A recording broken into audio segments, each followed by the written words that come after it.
দরজার ওপাশে কে? রাত তখন ঠিক 1-2টা।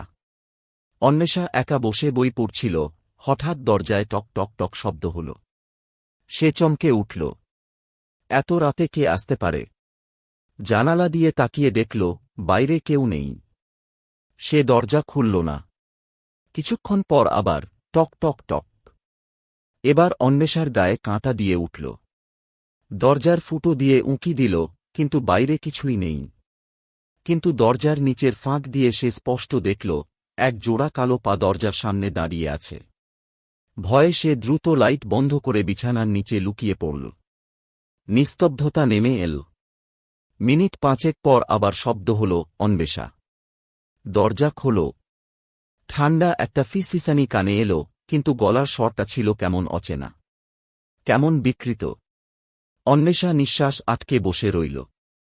ধীরে ধীরে দরজার ফাঁক দিয়ে একটা হাত ঢুকতে শুরু করল, পচা, কালচে, লম্বা নখওয়ালা একটা হাত।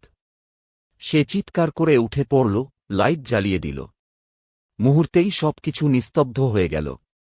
দরজার নিচে তাকিয়ে দেখল, কিছু নেই। অন্বেষা ধীরে ধীরে দরজার দিকে এগিয়ে গেল, হাত বাড়িয়ে লক খুলতে যাবে। ঠিক তখনই দরজার ফুটো থেকে একটা চোখ তাকে সরাসরি তাকিয়ে দেখছিল। সে চিৎকার করে অজ্ঞান হয়ে গেল। পরদিন সকালে প্রতিবেশীরা দরজা ভেঙে তাকে উদ্ধার করল। কিন্তু অদ্ভুত ব্যাপার, সিসিটিভিতে দেখা গেল, রাতে কেউ আসেনি। তাহলে দরজার ওপাশে কে ছিল?